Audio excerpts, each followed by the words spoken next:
Dito sa Pilipinas, marami tayong maipagmamalaki na exotic foods. Kakaiba man sa paningin ng iba, pero parin naman sa iba ay napakasarap ng mga ito. At isa nga sa exotic foods na may pagmamalaki natin ay ang arobong kamaro na mula sa Pampanga. Alamin na natin kung paano ba lutuin dito lang sa Sarap Pinoy!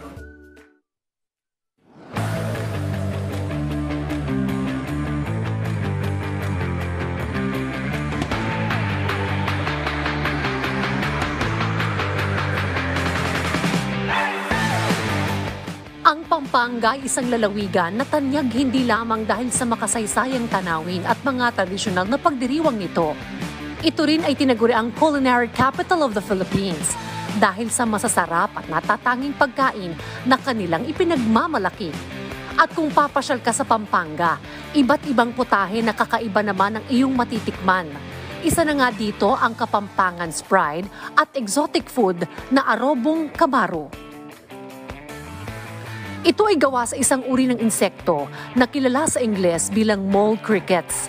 Bagamat para sa ilan, maaring nakakadiri ang ideya ng pagkain ng insekto.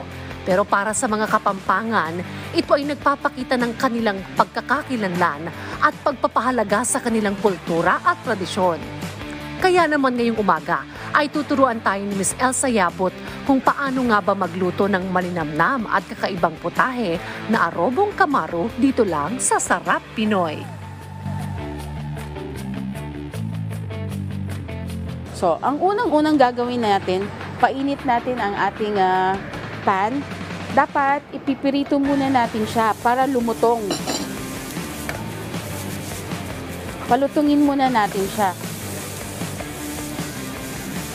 Masarap kasi yung kamaro pag malutong siya. At pag malutong na ang ating kamaro, isa-set aside na muna ito ni Ms. Elsa para magisa ng ibang sangkap. Kuha lang tayo ng konting mantika.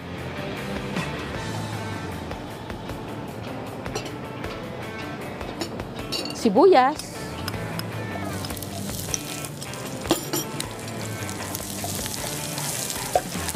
Kamatis. Yan.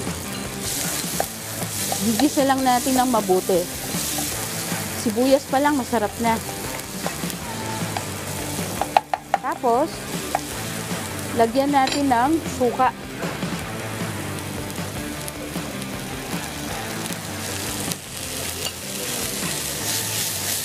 Yan. Diyan na natin lalagay ang ating kamaro.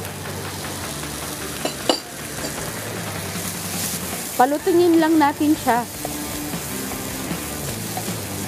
Tapos, lagyan lang natin ng salt and pepper. Tapos ihalo lang natin ng mabuti. Matapos maluto ng ating arobong kamaro, para naman appealing sa ating mga mata, ay pwede na natin itong i-plating. Ito na ang ating nilutong kamaro. At para tikman ang kakaibang lasa ng Kapampangan dish na arobong kamaro, makakasama din natin ngayong umaga si Mr. Jinggoy Roque. Jinggoy, alika, tikman natin ang kamaro. Naku, ang sarap-sarap nito. Sarap. Parang adobo. Adobo. Hindi malansa. Dahil na marinate na sa suka. At saka crunchy.